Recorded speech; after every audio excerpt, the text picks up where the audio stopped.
Le Seigneur soit avec vous. Évangile de Jésus-Christ selon saint Jean.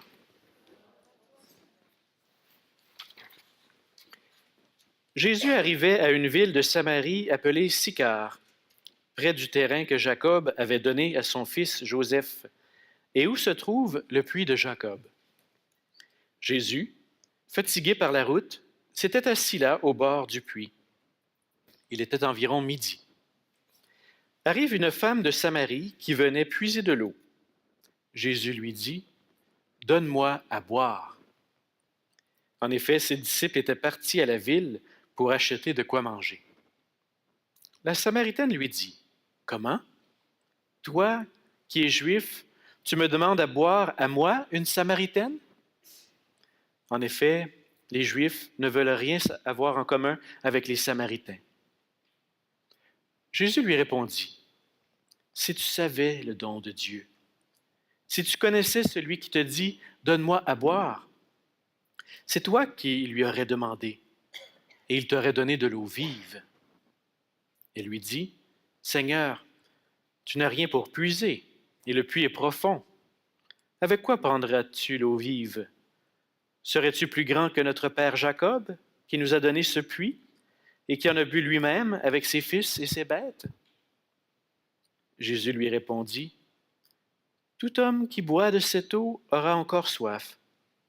Mais celui qui boira de l'eau que moi je lui donnerai n'aura plus jamais soif. Et l'eau que je lui donnerai deviendra en lui source jaillissante pour la vie éternelle. » La femme lui dit, « Seigneur, donne-la-moi cette eau, que je n'ai plus soif et que je n'ai plus à venir ici pour puiser. » Jésus lui dit, « Va, appelle ton mari et reviens. » La femme répliqua, « Je n'ai pas de mari. » Jésus reprit, « Tu as raison de dire que tu n'as pas de mari, car tu en as eu 5, et celui que tu as maintenant n'est pas ton mari. Là, tu dis vrai. » La femme lui dit, « Seigneur, je le vois, tu es un prophète. Alors explique-moi, nos pères ont adoré Dieu sur la montagne qui est là, et vous, les Juifs, vous dites que le lieu où il faut l'adorer est à Jérusalem. » Jésus lui dit, « Femme, crois-moi, l'heure vient où vous n'irez plus ni sur cette montagne, ni à Jérusalem pour adorer le Père. Vous adorez ce que vous ne connaissez pas. Nous adorons, nous, celui que nous connaissons, car le salut vient des Juifs. Mais l'heure vient, et c'est maintenant, où les vrais adorateurs adoreront le Père en esprit et vérité. Tels sont les adorateurs que recherche le Père. Dieu est esprit, et ceux qui l'adorent, c'est en esprit et vérité qu'ils doivent l'adorer. » La femme lui dit, « Je sais qu'il vient, le Messie, celui qu'on appelle Christ. Quand il viendra, c'est lui qui nous fera connaître toutes choses. » Jésus lui dit, « Moi qui te parle, je le suis. » Là-dessus, ses disciples arrivèrent. Ils étaient surpris de le voir parler avec une femme. Pourtant, aucun ne lui dit, « Que demandes-tu? » ou « Pourquoi parles-tu avec elle? » La femme, laissant là sa cruche, revint à la ville et dit aux gens, « Venez voir un homme qui m'a dit tout ce que j'ai fait. Ne serait-il pas le Messie? » Ils sortirent de la ville et ils se dirigeaient vers Jésus. Pendant ce temps, les disciples l'appelaient, « Rabbi, viens manger. » Mais il répondit, « Pour moi, j'ai de quoi manger.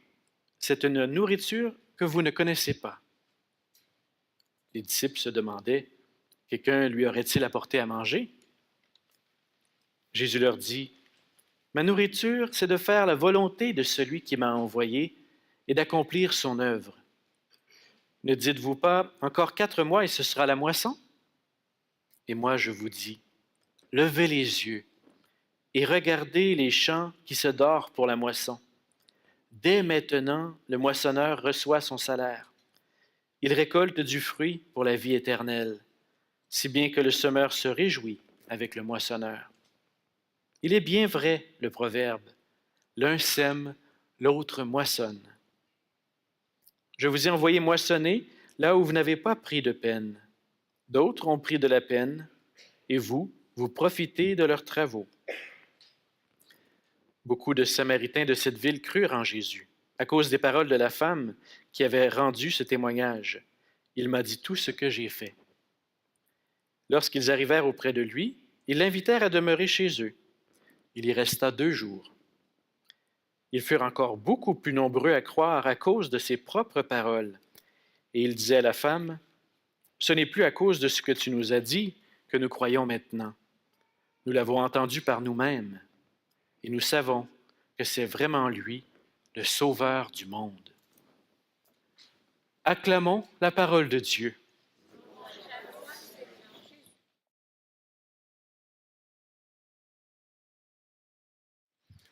Alors ce soir, j'intitule mon homélie « Si tu savais ». Si tu savais. C'est comme si on nous disait qu'il y avait bien des choses qu'on ignore, des surprises. J'ai l'impression des fois que quand on est dans le monde actuel avec les courses, avec tout ce qui se passe, il y a des fois qu'on aurait le goût de dire « j'aimerais mieux pas savoir hein? ». J'aimerais mieux pas être au courant de tout ce qui se passe. Je préfère l'ignorance à une connaissance trop évoluée de tout ce qui se passe. Peut-être qu'on est marqué de temps à autre par une vision un peu négative du monde, de l'actualité, puis on pense que la situation est toujours pire que ce qu'elle a de l'air. Peut-être qu'on a des fois un regard un peu pessimiste. Il me semble que comme croyants, on doit avoir un regard d'espérance. On devrait être capable de voir que le monde va mieux que ce qu'on pense. Il me semble que ça fait du bien de dire ça. Le monde va mieux que ce qu'on imagine. Et que s'il y a des choses qu'on ne sait pas, ce sont des bonnes surprises, des bonnes nouvelles. Le récit de ce soir est un récit d'une belle surprise, d'une belle rencontre extraordinaire. La rencontre entre Jésus et la Samaritaine. Regardons en quelle manière ça nous révèle peut-être Dieu comme on ne l'avait jamais imaginé, pour cette femme et aussi pour nous. Mise en situation. Le contexte de cette rencontre est un contexte bien particulier. On est au désert. J'ai mis justement une image du désert. Je pense qu'il faut vivre dans le désert pour savoir tout ce que ça représente. Le désert, c'est la désolation, c'est pas l'absence de vie, mais il n'y a pas beaucoup de vie.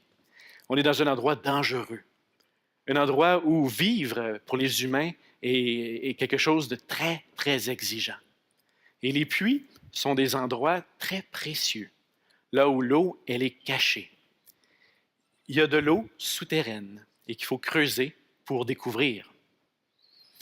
La rencontre a lieu entre Jésus et la Samaritaine à midi. C'est ce que nous dit le texte de Jean. Un moment peut-être pas le plus propice pour une rencontre. C'est l'heure du jour où c'est le plus chaud. Et en général, il n'y a personne là. Tout le monde est ailleurs. Et enfin, la rencontre a lieu en Samarie, un endroit entre la Galilée et la Judée, un endroit que pour les Juifs était considéré comme une terre impure, un endroit dangereux où aller. Bref, cette rencontre a lieu dans un endroit et un moment qui est loin d'être propice. Et pourtant, c'est à cet endroit, à ce moment, que va se vivre une des plus belles rencontres du Nouveau Testament. Certainement un des dialogues les plus profonds, les plus pertinents, les plus riches qu'on peut trouver. Et c'est cette femme de Samarie qui va amener Jésus à dire des choses de lui d'une beauté et d'une profondeur inattendue. Voyons voir comment Jésus s'y prend avec elle. Tout d'abord, c'est lui qui prend l'initiative.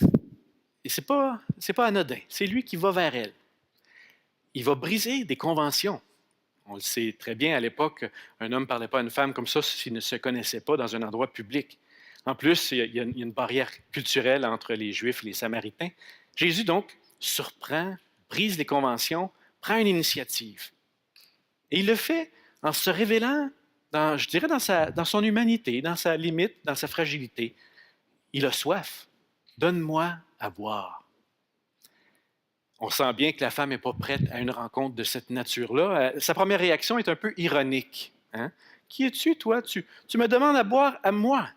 Toi, un Juif, moi, une Samaritaine. On sent qu'elle est un peu sur ses gardes. Il reste que Jésus doit avoir quelque chose de fort qui se dégage de lui. Parce qu'il reste avec ça, il continue.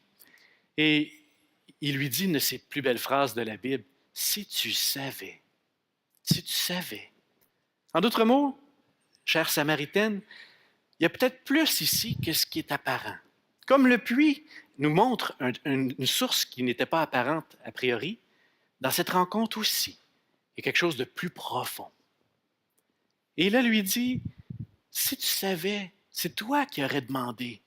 C'est toi qui m'aurais demandé. Je t'aurais donné de l'eau vive. Jésus entre avec elle à un registre symbolique très profond. L'eau vive. Et toute l'eau va être une thématique autour du puits. L'eau vive, c'est la pleine vie. C'est l'abondance. C'est la gracieuseté. C'est la merveille que Dieu fait.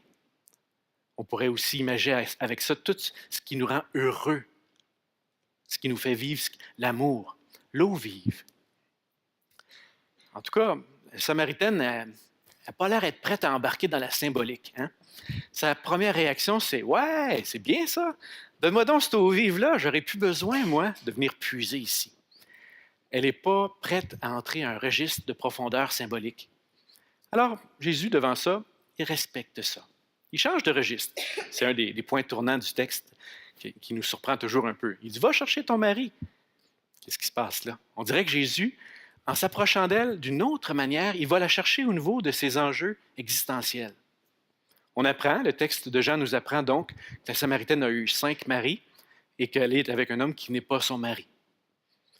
Le texte le fait de manière très neutre. Il n'y a pas de jugement moral qui est posé. Est-ce qu'elle est divorcée? Est-ce qu'elle est veuve? Quoi qu'il en soit, on fait juste énoncer la situation. Et remarquez l'attitude de Jésus. Lui non plus ne porte pas de jugement. Il fait juste reconnaître. Ah, tu dis vrai. Là-dessus, tu dis vrai. Donc, et l'évangéliste Jean et Jésus dans ce récit nous montrent une attitude d'accueil de la réalité de cette femme-là. Et ça doit se dégager par tout son être parce qu'elle est touchée. Et là, elle va entrer dans une rencontre comme elle ne l'avait pas faite depuis le début. Elle va dire, ouais, tu es un prophète. Tu n'es pas juste un homme, un juif, quelqu'un, un étranger qui me parle. Il y a quelque chose qui se passe en dedans de toi et là, je le reconnais. Tu parles au nom de Dieu. Mais justement, Jésus, je ne sais pas si elle l'appelait de même, mais j'aurais des questions à te poser. Tu es un prophète? Nous, on dit qu'il faut adorer à tel endroit, puis vous, les Juifs, vous dites à tel autre endroit. C'est comme si, au moment où elle est reconnue dans ce qu'elle est, elle est touchée, il y a des questions qui étaient enfouies, qui surgissent elles aussi. Des questions qui vont lui demander, en quelque sorte, à Jésus d'une explication. On dirait que là, il y a d'autres barrières, des barrières cette fois religieuses. Et Jésus, il dépasse toutes ces frontières-là. Il dit, l'heure vient, c'est maintenant, où les adorateurs seront en esprit et vérité. Ce n'est plus les traditions humaines qui vont prédominer ici. C'est la rencontre qui change tout. Ma rencontre. Et Jésus va tellement, je dirais, être débordant dans cette rencontre-là de son amour, de sa vérité, qu'elle va encore aller plus loin. Ah, mais j'attends un Messie, moi. J'attends cette révélation d'un Dieu qui est proche, qui agit dans notre histoire. Et Jésus de lui dire, c'est moi, le Messie. Voyez-vous, Jean nous montre, à travers ce merveilleux récit, une évolution, une rencontre bouleversante. En quelques instants, elle va évoluer. Au départ, Jésus, c'est un homme, un étranger, un juif. Ensuite, c'est un prophète. Ensuite, c'est le Messie. Il y a quelque chose qui s'est passé. Elle qui, au départ, elle était seule, marginale. Elle allait prendre l'eau toute seule en plein milieu du jour. On la voit après ça qui va aller vers son village, parler à tout le monde, et elle devient même une apôtre du Christ. Il y a eu une transformation majeure dans cette femme-là. Tellement que même sa cruche, qui était si importante, elle la laisse là. Probablement qu'elle n'a plus besoin d'une cruche, c'est-à-dire que l'eau est maintenant en elle, l'eau vive qui jaillit, elle la porte avec elle. Peut-être que vous vous dites, ouais, Pierre-Olivier, c'est une belle histoire que tu nous contes là. Hein? Une belle histoire de Samaritaine, c'est intéressant. Ça a-tu un impact pour nous? Ça change-tu quelque chose dans nos vies? Ben oui. Justement, le récit de Jean nous montre que les villageois, ceux de Sychar, la reçoivent. Ils vont entendre son témoignage. Ça nous touche, ça nous frappe. Mais ils vont accueillir Jésus. Et là, ça va aller plus loin. Ce soir, on a tous ce même défi. On peut entendre l'histoire de la Samaritaine, puis se dire, c'est une belle histoire, c'est un beau récit.